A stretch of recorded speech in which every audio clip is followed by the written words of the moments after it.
மூன்றாவது முறையாக மோடி ஆட்சிக்கு வந்தால் இனி இந்தியாவில் தேர்தலே நடக்காது. ஸ்ரீவைகுண்டத்தில் வாகை சந்திரசேகர் பேச்சு. உரிய ஆவணங்கள் இன்றி கொண்டு வரப்பட்ட 2 லட்சம் ரூபாய் பணத்தை சாத்தான்குளம் சோதனைச் சாவடியில் பறக்கும் படையினர் பறிமுதல் செய்தனர்.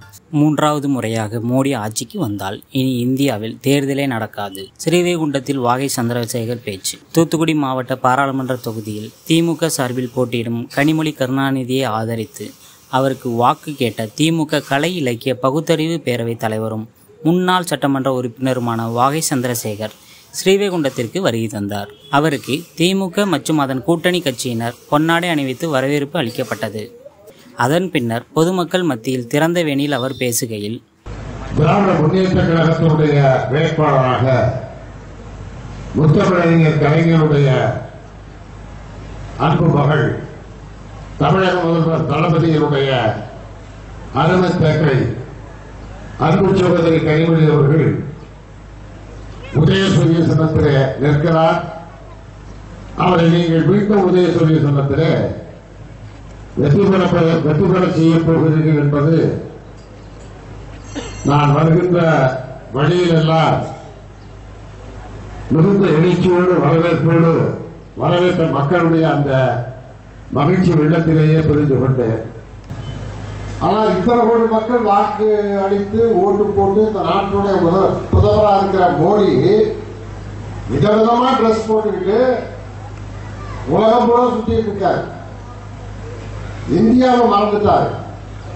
இந்த 10 ஆண்டு காலத்தில் ஒண்ணுமே செய்யல. இந்திய தேர்தல் 3வது தேர்தல் என்ன செய்ய போறான்ற என்ன திட்டம்னா, இந்த தடவை தப்பி மோடி அவர்கள் பிஜேபி வெற்றி பெற்று ஆட்சிக்கு வந்தால் இனிமேல் இந்தியாவில் தேர்தலே நடக்காது. அவ்வளவுதான், இதோட முடிஞ்சு போச்சு. ஓட்டு கேட்க வர முடியாது, நீங்க எங்கள்கிட்ட கேள்வி கேட்க முடியாது, எம்பி தேர்ந்தெடுக்க முடியாது, பார்லிமெண்ட் நடக்காது, எம்எல்ஏ தேர்ந்தெடுக்க முடியாது, சட்டசபை நடக்காது, ராணுவ ஆட்சி. இது எப்படின்னா, அவங்க என்ன டிசைட் பண்றாங்களோ அந்த உணவை தான் நம்ம சாப்பிட முடியும். இன்னைக்கு நம்ம வீட்டில் ஜம்மன் நல்லா இன்னைக்கு ஒரு முசங்கொட்டை போட்டு கருவாட்டு குழம்பு வச்சு சாப்பிடலாம், இல்லை முருங்கைக்காய் போட்டு சாம்பார் வச்சு சாப்பிடலாம். இன்னைக்கு இட்லி வச்சுக்கலாம், தோசை அதெல்லாம் நடக்காது. அதெல்லாம் கிடையாது. அவன் என்ன சொல்றான்னா, சப்பாத்தி சொன்னா சப்பாத்தி மட்டும்தான் சாப்பிடலாம். என்ன ட்ரெஸ் போடுறான்னு அரசு என்ன சொல்றோம் அந்த ட்ரெஸ்ஸை தான் போடணும். உரிய ஆவணங்கள் இன்றி கொண்டு வரப்பட்ட 2 லட்சம் ரூபாய் பணத்தை சாத்தான்குளம் சோதனைச் சாவடியில் பறக்கும் படையினர் பறிமுதல் செய்தனர். திருநெல்வேலி மாவட்டம் பனங்குடியை சேர்ந்தவர் பொன்பாண்டி மகன் முருகன். இவர் இன்று திருச்செந்தூர் உடன்குடி பகுதியில் தனது லோடு வேனில் கோழி வியாபாரம் செய்துவிட்டு ஊருக்கு திரும்பி கொண்டிருந்தார். இதற்கிடையில் சாத்தான்குளம் அருகே உள்ள சங்கரங்குடியிருப்பு சோதனைச் சாவடி அருகே தேர்தல் பறக்கும்படை அதிகாரிகள் தீவிர சோதனையில் ஈடுபட்டிருந்தனர். அப்போது முருகன் ஓட்டி வந்த வாகனத்தை சோதனையிட்ட போது உரிய ஆவணங்கள் இன்றி கொண்டு வந்த ரூபாய் 1,56,000 பணத்தை பறக்கும் படையினர் பறிமுதல் செய்தனர். அதேபோல் ஆலந்தலை கிராமத்தை சேர்ந்த பிரபாரன் என்பவர் தனது வேனில் மீன் வியாபாரத்திற்காக மார்த்தாண்டம் சென்றுவிட்டு மீன்களை விற்பனை செய்துவிட்டு ஊருக்கு திரும்பி கொண்டிருந்தார். அவரையும் சங்கரன்குடியிருப்பு சோதனைச் சாவடியில் பறக்கும்படை அதிகாரிகள் ரத்தினராஜ் தலைமையிலான அதிகாரிகள் சோதனை செய்ததில் உரிய ஆவணங்கள் இன்றி கொண்டு வரப்பட்ட ரூபாய் 50,100 பணத்தை பறிமுதல் செய்தனர். பறிமுதல் செய்யப்பட்ட பணம் திருவைகுண்டம் வட்டாட்சியரிடம் ஒப்படைக்கப்பட்டது. திருச்செந்தூர் பகுதிகளில் பதட்டமான வாக்குச்சாவடி மையங்களுக்கு பாதுகாப்பு ஏற்பாடுகள் குறித்து மாவட்ட எஸ்பி நேரில் ஆய்வு. வரும் 19/4/2024 அன்று நடைபெறவுள்ள மக்களவைத் தேர்தலை முன்னிட்டு தூத்துக்குடி மக்களவைத் தொகுதிகளில் மொத்தம் உள்ள 1624 வாக்குச்சாவடி மையங்களில் 286 வாக்குச்சாவடி மையங்கள் பதற்றமானவை என கண்டறியப்பட்டுள்ளது. மொத்தம் உள்ள 1624 வாக்குச்சாவடி மையங்களில் 286 வாக்குச்சாவடி மையங்கள் பதற்றமானவை என கண்டறியப்பட்டுள்ளது.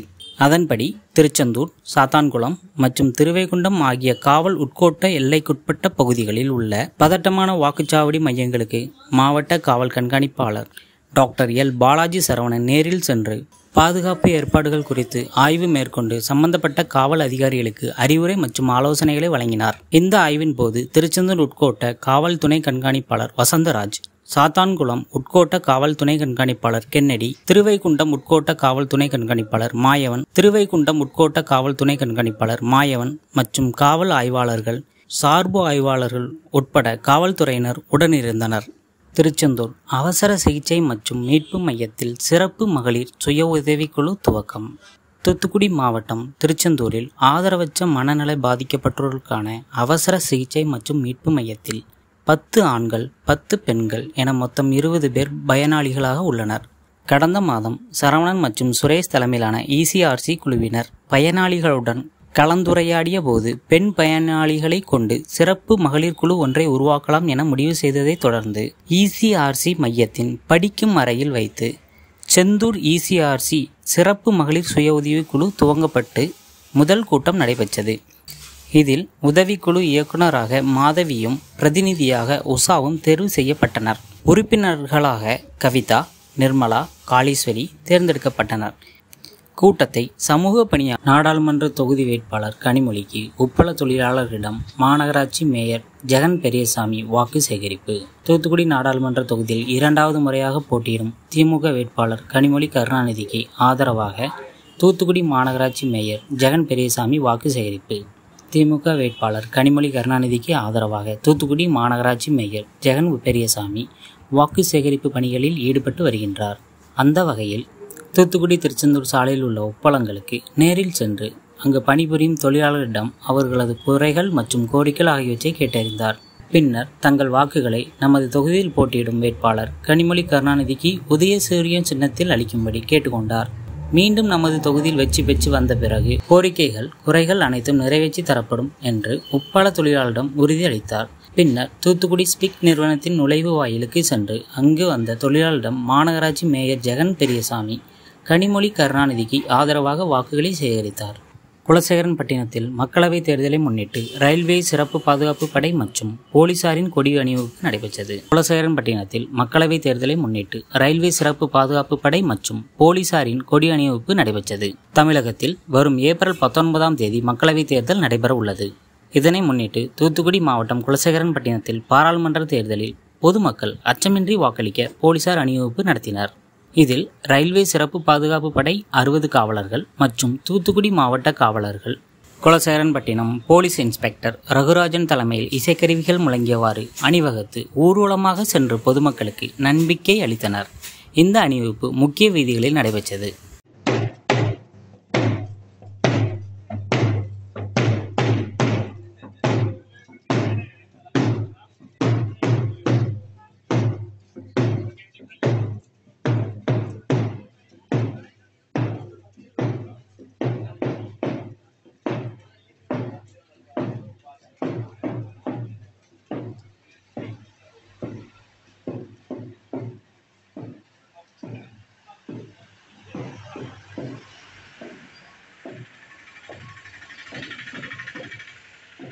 வாக்கு சேகரிக்க சென்ற இடத்தில் எழுந்த புகார் உடனடி சரி செய்த திமுக மேயர்.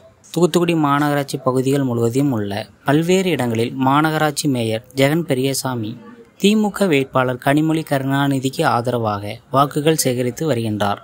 பேருந்துக்காக காத்திருந்த தொழிலாளர்கள் மற்றும் கல்லூரி படிக்கும் இளம் வாக்காளர்கள் ஆகியோரிடம் வாக்கு சேகரிப்பில் ஈடுபட்டார். அப்போது அந்த பேருந்து நிலையத்தில் இருந்த கூலி தொழிலாளி பெண் ஒருவர் மாநகராட்சி மேயரிடம், நாங்கள் தினமும் வேலைக்கு செல்லும் அரசு பேருந்தில் வரக்கூடிய நடத்துனர் ஒருவர் எங்களை மதிக்காமல் மிகவும் கீழ்த்தனமாக பேசி வருகின்றார் என்று புகார் தெரிவித்தார். அந்த நடத்துனர் யார், எதற்காக அப்படி பேசி வருகின்றார், அவர் மீது நடவடிக்கை எடுங்கள் என்று கூறினார். அவரும் அவர் யார் என்று விசாரித்து கண்டிக்கிறேன் என்று கூறினார்.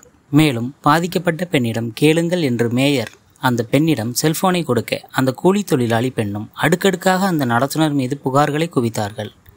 இனிமேல் இதுபோல் நடக்காதுமா, பார்த்துக்கலாம் என்று மேயர் உறுதியளித்து அங்கிருந்து புறப்பட்ட போது அந்த கூலி தொழிலாளி பெண் மேயரின் கைகளை பிடித்து கொண்டு நன்றி என கூறினார்.